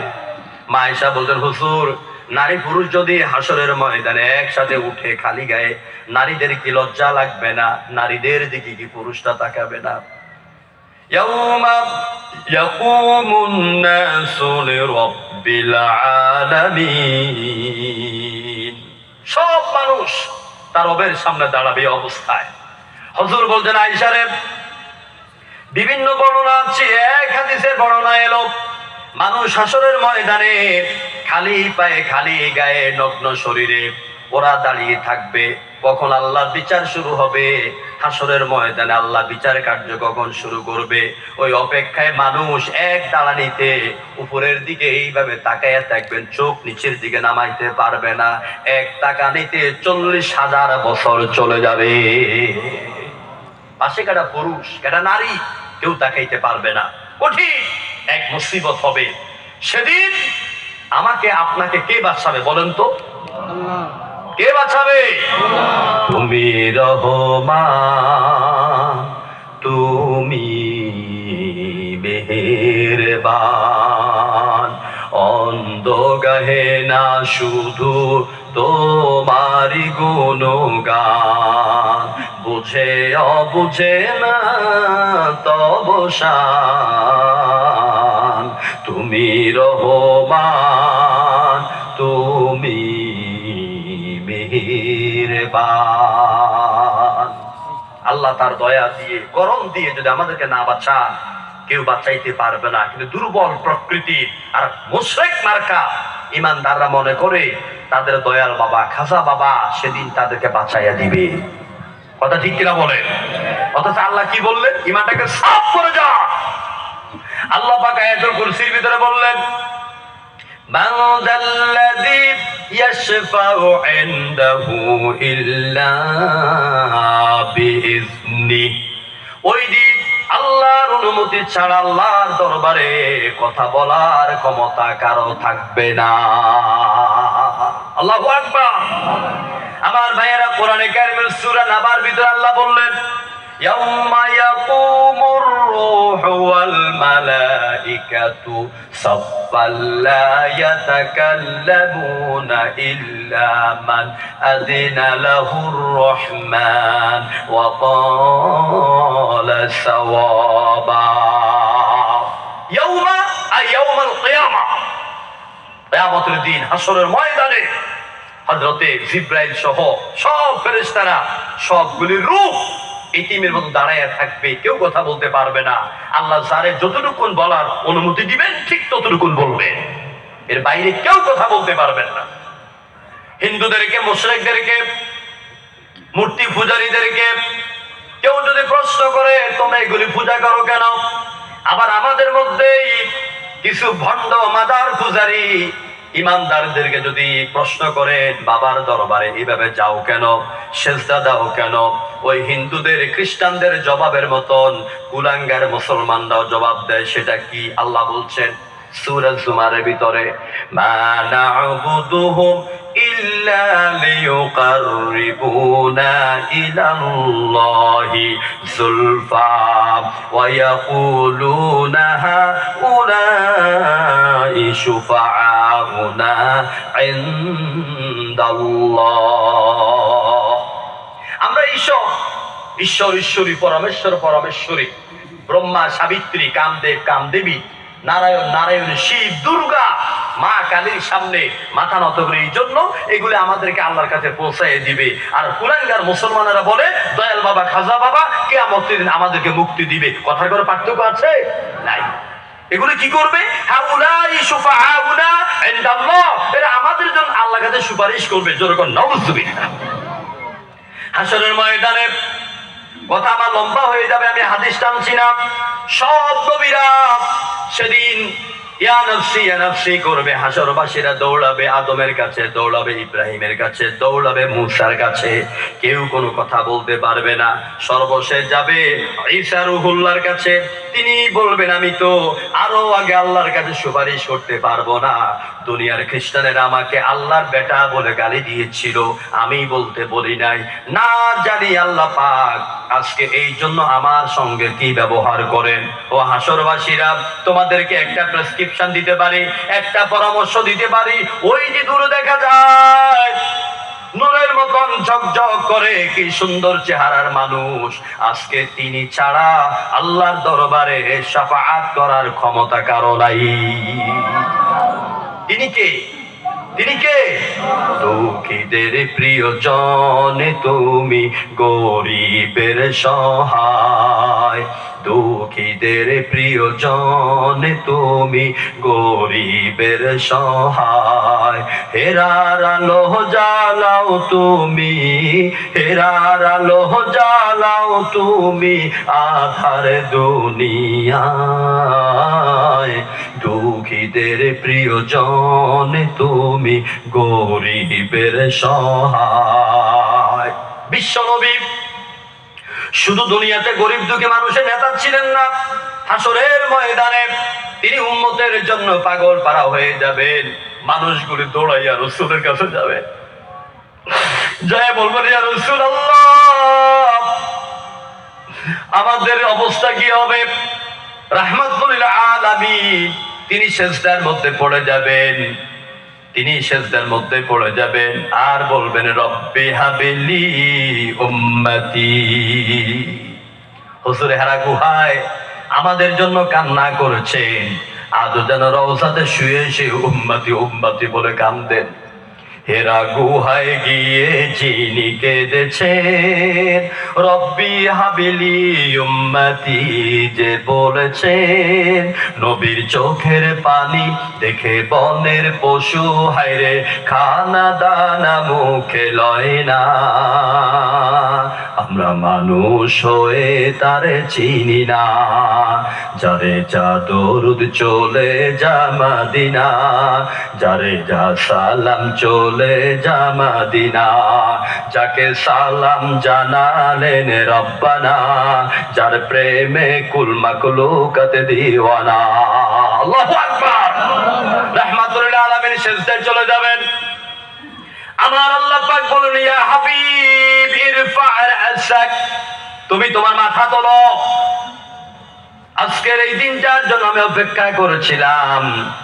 ও হাবিব, আমি আজকে হাসরের ময়দানে তোমার চোখের পানি দেখতে চাই না।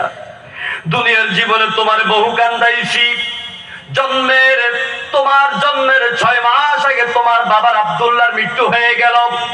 এতিম ওই দুনিয়ার মধ্যে এলে তোমার জন্মের 6-7 বছর পরে তোমার মা আমেনাকে আমি নিয়ে এলাম, জগতের সেরা ইয়াতীম বানাইলাম। ফাআম্মাল ইয়াতীমা ফালা তাকহার। এই জন্য আল্লাহ বললেন আকাশ আর জমিনের নিচে সেরা ইয়াতীমের নাম হলো মুহাম্মদ রাসূলুল্লাহ। হুজুর তাইফের ময়দানে ঈমানের দাওয়াত দিতে গেলেন। তাইফের লোকেরা পাথর মেরে আপনার চেহারাকে লাল বানায়া দিল। উহুদের ময়দানে আপনাকে তীর মেরেছে, যুদ্ধের হেলমেট ভেঙে মাথার ভিতরে হাড্ডির মধ্যে তীর লেগে গেল, আপনার আঞ্জলি দিয়ে রক্ত ভরে গেল। কাবা শরীফের সামনে নামাজ দাঁড়িয়েছেন, আবু জাহেল উতবা মিল্লা উটের নাড়ি ভুঁড়ি দিয়ে আপনাকে চাপা দিয়েছে, কত কেঁদেছেন।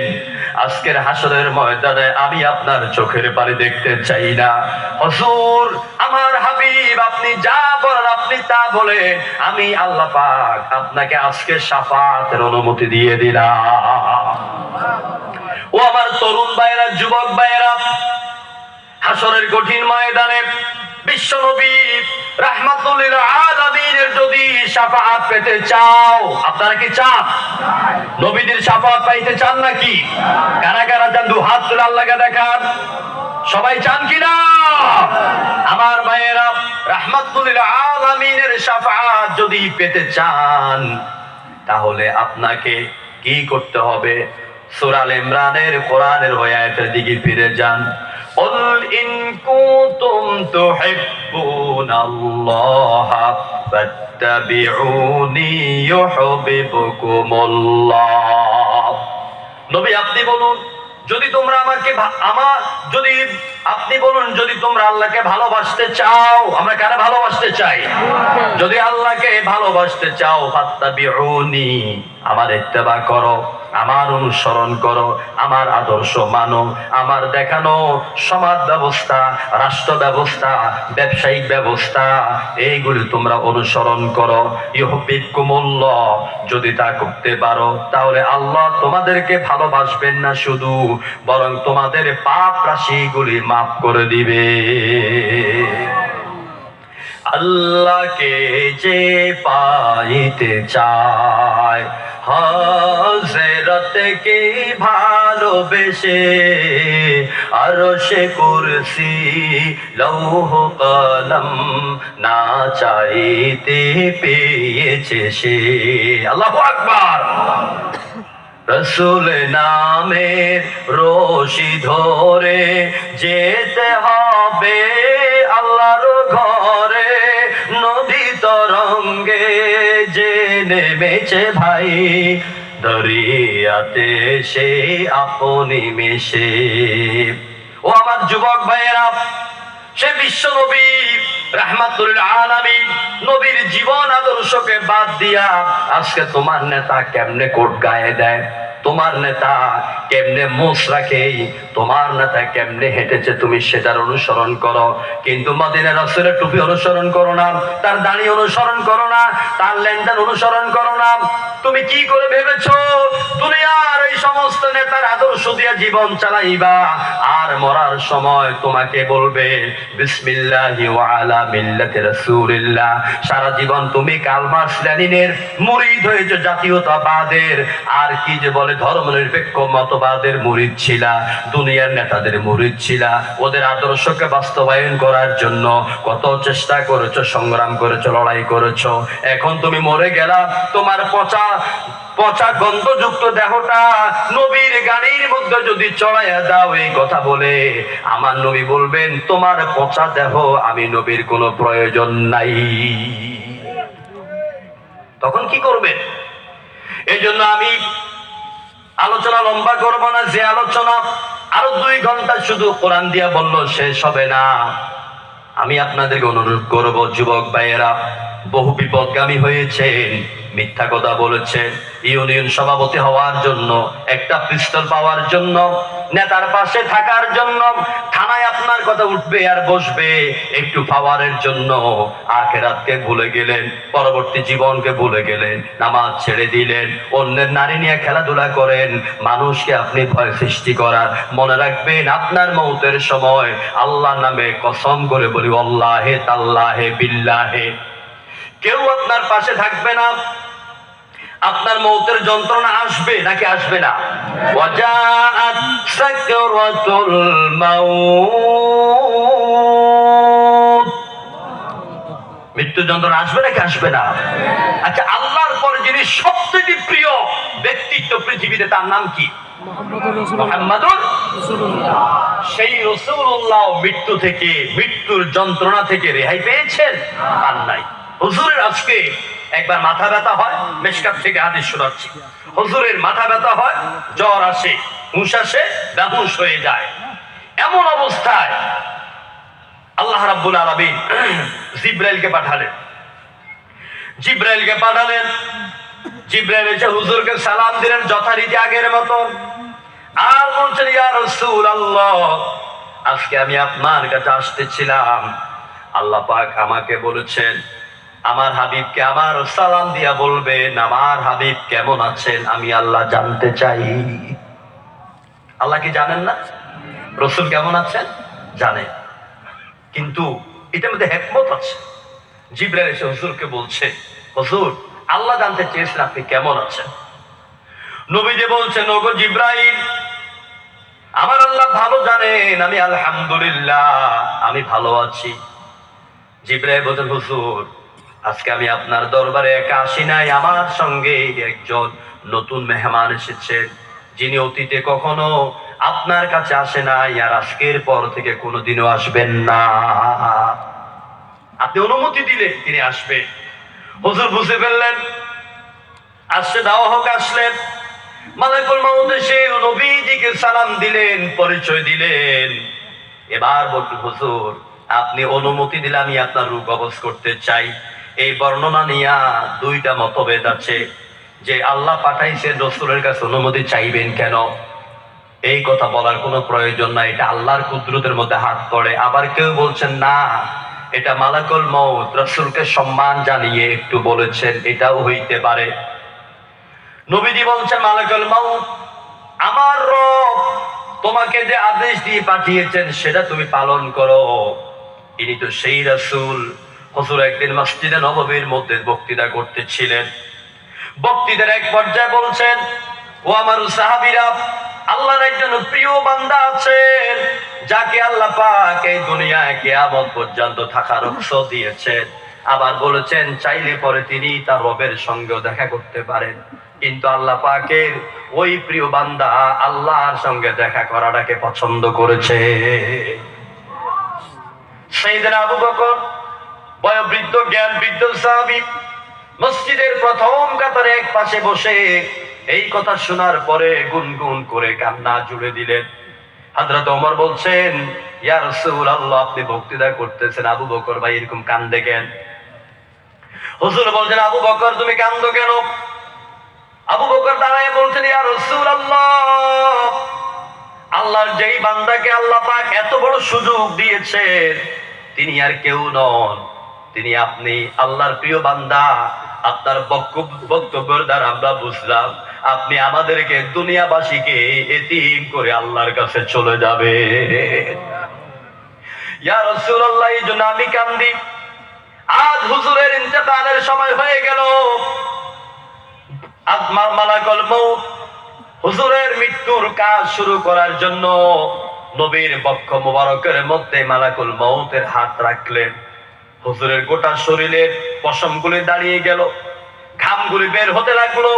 হুজুর বলছেন, ইয়া মালাকুল মউত, মউতের বুঝি এত যন্ত্রণা, এত কষ্ট? মালাকুল মউত বলছেন, ইয়া রাসূলুল্লাহ, এই পর্যন্ত পৃথিবীতে যত মানুষের, যত নবী রাসূলের কবজ করা হলো, আর কিয়ামত পর্যন্ত যত মানুষের কবজ করা হবে, সবার মধ্যে আপনার যত সম্মান আর আদবের সাথে যত নরম ভাবে রূপ কবজ করা হবে, এইরকম আর কোনোদিন কারো রূপ কবজ করা হয় নাই, হবেও না। নবীজি চোখের পানি ছেড়ে দিয়া বলছেন, মালাকুল মউত, এত আরাম ভাবে যদি রূহ কবজ করতে গেলে মাত্র হাত রেখেছো, এই অবস্থা হয়, বলো তো আমার গুনাহগার উম্মতের অবস্থা কি হবে? ও মালাকুল মউত, তোমার একটা কথা বলি, আমার আল্লাহকে বলো, আমার উম্মতের মধ্যে কিয়ামত পর্যন্ত যারা দুনিয়াতে আসবে, মসজিদে আযান শুনবে, 5 ওয়াক্ত নামাজ আদায় করবে, আদান হয় নাকি হয় না? হয় কিনা? কি সুন্দর ডাক, হাইয়া আলাস সালাহ,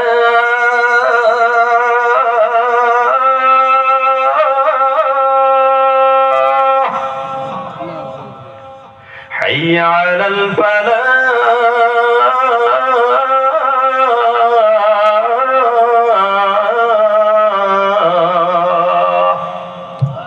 এসো নামাজের দিকে, এসো কল্যাণের দিকে। এরপর যুবকরা বৈশা বৈশা আকিস বিড়ি টানে, আবুল বিড়ি টানে, ঠিক কিনা বলেন? মসজিদে যায় না। নবীজি বলছেন, জিবরাইল, মালাকুল মউত, মসজিদে আযান হবে আমার উম্মতের মধ্যে, যারা আযান শুনবে, নামাজ আদায় করবে, হালাল খাবে, সুদ পরিত্যাগ করবে, ঘুষ পরিত্যাগ করবে, মিথ্যা কথা ছেড়ে দিবে, ওজনে কম দেওয়া ছেড়ে দিবে, মানুষ ঠকানি ছেড়ে দিবে, কোরআনের আন্দোলন করবে, কোরআনের রাজ কায়েমের আন্দোলন করবে, আল্লাহর জমিনে আল্লাহর দ্বীন প্রতিষ্ঠার আন্দোলন করবে।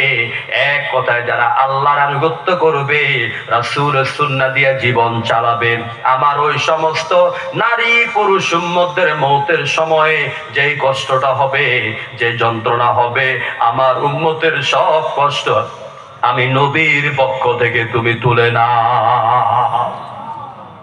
কি রহমতের নবী ছিলেন ও আমার ভাইয়েরা।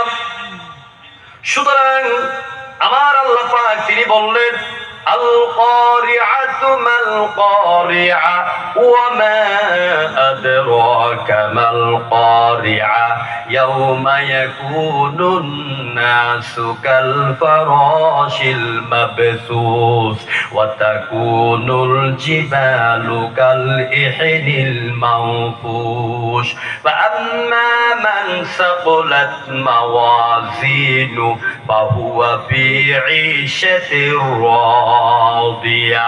হাসর ময়দান এইভাবে তৈরি হয়ে যাবে। এবার আল্লাহ পাক তার আদালতে বসবেন, বিচার কার্য শুরু হয়ে যাবে। কর আল্লাহু আকবার। আমি আর সেদিকে যাব না। আম্মা মান সাকুলাত মাওয়াজিনু, এখানে সীমাবদ্ধ করলাম। সেদিন নেকের পাল্লা, বদের পাল্লা, এরপরে জাহান্নাম, কি কারণে জাহান্নামে যাবে, অনেক লম্বা আলোচনা। আপনাদেরকে শুধু এতটুকু বলতে চাই, সুন্দর পৃথিবীতে এসেছি আনন্দ চিত্তে, আবার আমাদেরকে যেতে হবে বেদনার চিত্তে। যেরকম ঠিক কিনা? সুন্দর পৃথিবী ছেড়ে কেউ যেতে চায় না, কিন্তু যেতে তো হবেই, যেতে তো হবেই। আমার ভাইয়েরা, সামনে আমাদের জন্য অপেক্ষা করছে মৃত্যু। কি? মানুষের মৃত্যু কয়বার? জীবন কয়টা? এই আজকে আপনাদের ভুল ভাঙাইয়া দিয়ে যায়। মৌত 2 বার, জীবনও 2 বার। মৃত্যু কয়বার? 2 বার, জীবনও 2টা। বলুন হুজুর কি আজগবি ওয়াজ শুরু করছে। দেখুন আল্লাহ জবাব দিচ্ছেন, কাইফা তাকফুরুনা বিল্লাহি ওয়া কুনতুম আমওয়াতান ফা আহইয়াকুম সুম্মা ইউমীতুকুম সুম্মা ইউহয়ীকুম সুম্মা ইলাইহি তুরজাউন। ওয়া কুনতুম আমওয়াতান, আমরা মৃত ছিলাম কোন জায়গায়? মার বক্ষে, বাবার পৃষ্ঠে, বাবার স্পার, ওইখান থেকে দুইজনের মিলন হলো। ইয়াখরুজু মিন বাইনিস সুলবি ওয়াত তারাই, দুই জায়গা থেকে কই আইলাম? ফি করারিন মাকিন, মার গর্ভের ভিতরে। এখানে আসার পরে 40 দিন 80 দিন 120 দিনের মাথায় গোস্তের টুকরা বানানো হলো, বীর্যকে, রক্তকে। তারপরে আল্লাহ ফেরেশতা পাঠাইলেন, রূহ ফুঁকে দিলেন। এই রূহ ফুঁকে দেওয়ার আগ পর্যন্ত ছিলাম মার পেটে মৃত। হাল আতা আলাল ইনসানি হিলুম মিনাদ দাহরি লাম ইয়াকুন শাইয়াম মাযকুরা। মানুষের জীবনে কি এমন একটি সময় আসেনি যে সময় মানুষের এরকম সাহেব, এরকম প্রধানমন্ত্রী, অমুক সচিব, এ ধরনের নাম উপাধি ছিল না? জনগণ ছিল কিনা? কিছুই ছিল না। আল্লাহ বলছেন ওই রূহ ফুঁকে দেওয়ার আগ পর্যন্ত মার পেটে মৃত্যু ছিল। এই হলো একটা মৃত্যু। তো মার পেটে রূহ ফুঁকে দেওয়ার পরে যে জীবন পাইলাম, জীবন গাড়ি চলছে। জীবন নামের রেলগাড়িটা পায় না খুঁজে স্টেশন। জীবন গাড়ি চলছে, স্টেশন কোথায়, থামবে কোথায়, এটা কেউ আমরা বলতে পারি না। এই জীবন যখন আবার থেমে যাবে সেটাকে কি বলা হয়? মৃত্যু। قل إن الموت الذي تفرون منه فإنه ملاقيكم ثم تردون। মরণ থেকে পালাও তুমি, মরণ তোমায় লইবে গিরি, যদিও সুদূর আকাশ পানে পালাও তথায় লাগিয়ে সিঁড়ি। যেখানে যাবা মৃত্যু তোমাকে গ্রেফতার করবে, মৌতের যন্ত্রণা ভোগ করতে হবে, কবরে যেতে হবে। কবরে যাওয়ার পরে রাখার পরে ইন্টারন্যাশনাল 3টা প্রশ্ন করবে, মান রাব্বুকা। এখানে রব বলতে শুধু আল্লাহ নয়, তাহলে আল্লাহ বলতেন যে মানিল্লাহ, কে তোমার আল্লাহ, এই কথাই আল্লাহ বলতেন। এখানে রবের অনেকগুলি অর্থ, আইনদাতা, জীবনদাতা, বিধানদাতা, সামঞ্জস্যকারী, ক্ষমতার অধিকারী, সার্বভৌমত্বের মালিক, আইনের মালিক। তুমি তোমার জীবনে কার আইন মেনেছ, কার আইনের পক্ষে কথা বলেছো, কার আইন প্রতিষ্ঠা করার জন্য লড়াই করেছো, অন্য মায়ের বুকরে খালি করেছো, গুলি করেছো, কার আইন প্রতিষ্ঠা করার জন্য আপনাকে প্রশ্ন করবে। আপনি যদি আমার আল্লাহকে রব না মানেন, আল্লাহর আইন দিয়া জীবন চালাবার সিদ্ধান্ত নেন, আল্লাহর কসম আপনি এই কথা বলতে পারবেন না, রব্বি আল্লাহ, আমার রব আল্লাহ, এই কথা বলতে পারবেন না। আর আল্লাহকে যদি সমাজে, রাষ্ট্রে, সকল সেক্টরে আল্লাহকে আইনদাতা মানতে পারেন, আপনার জবান দিয়ে বের হয়ে যাবে রব্বি আল্লাহ, আমাদের রব হচ্ছেন আল্লাহ। কথা কি বুঝতে পারছি? মা দিনুকা, দিন মানে শুধু ইসলাম না, Islam is the complete code of life. Islam শুধু নামাজ, রোজা, হজ, যাকাতের কথাই বলে নাই, বরং রাজনীতি, অর্থনীতি, সমাজনীতি, যুদ্ধনীতি, বন্ধুনীতি, স্বরাষ্ট্রনীতি, শিক্ষানীতি, বিধি নীতি, কৃষি নীতি, ব্যবসা নীতি, পরিবার নীতি, যত নীতির কথা বলেন সব ব্যাপারে ইসলামে বলা আছে নাকি নাই? সুতরাং ইসলাম ছাড়া অন্য কোন ধর্ম গ্রহণযোগ্য। ইসলাম ছাড়া অন্য কোন রিলিজিয়ান নট অ্যাকসেপ্টেবল টু আল্লাহ, আল্লাহর কাছে গ্রহণযোগ্য নয়। আসুন আমরা সে মৃত্যুকে আমরা ভয় করি, কবরে আযাবকে আমরা ভয় করি, জাহান্নাম কঠিন অবস্থা। আল্লাহ যদি কোথাও সুযোগ মিলা সেদিন বলবো। কিছু প্রশ্ন এসেছে, আমি খুব সংক্ষেপে জবাব দিব। সেগুলি হচ্ছে জমি দোকান বন্ধক সম্পর্কে প্রশ্ন। আমাদের এলাকায় একটা প্রচলন শুরু হয়েছে যে একজন দোকানদার এককালীন 5 লক্ষ টাকা নেন, মাসিক ভাড়া হিসেবে তাকে 5,000 টাকা দিতে হয়। এটা কোনটা বুঝলাম না। একটা হচ্ছে আপনি দোকান ভাড়া নিয়েছেন, আপনি যেটাকে অ্যাডভান্স করতে হয়, আপনি 5 লাখ টাকা অ্যাডভান্স নিলেন এবং মাসে মাসে তিনি আপনাকে ভাড়া দিবেন। ওই ভাড়া থেকে আবার আপনার 5 লক্ষ টাকা ইচ্ছা করলেই তিনি কর্তন করতে পারেন, অথবা কর্তন না করে আপনি তাকে ওই টাকাটা দোকান ছাড়ার আগেই যখন নোটিশ দিবে আপনি তাকে ফেরত দিবেন। কিন্তু যদি 5 লক্ষ টাকা নিয়ে যে উনি দোকান ভাড়াও দিবেন, দোকান ভাড়াও নিবেন, আবার 5 লক্ষ টাকা আপনি তাকে ঋণ দিয়েছেন, এই ঋণের বদলে মাসে 5,000 টাকাটা লাভ দেন, তাহলে এটাকে বলা হয় সুদ। কি বলা হয়? এটাকে সুদ বলা হয়। এটা সম্পূর্ণভাবে হারাম। মোবাইলে কোরআন মাজিদের অ্যাপস আছে, সে মোবাইল প্যান্টের পকেটে রাখা যাবে কিনা? হ্যাঁ যাবে, যেহেতু এটা স্থায়ী না এবং এটা দেখাও যায় না, এটা রাখা যাবে। অবৈধ উপার্জনের টাকা করলে সওয়াব হবে কিনা? আল্লাহ পবিত্র, আল্লাহ গ্রহণ করার পবিত্র। আপনি হারাম ভাবে 20 টাকা যদি আয় করে আপনি 90 লক্ষ টাকা আপনি আল্লাহর রাস্তা দিয়ে দেন, আপনার ফুটা পয়সা হালাল পথের সমান গ্রহণযোগ্য হবে না। ঠিক আছে আমার ভাই আছেন? তারপরে অর্থাৎ আল্লাহ পবিত্র, তিনি গ্রহণ করেন পবিত্র।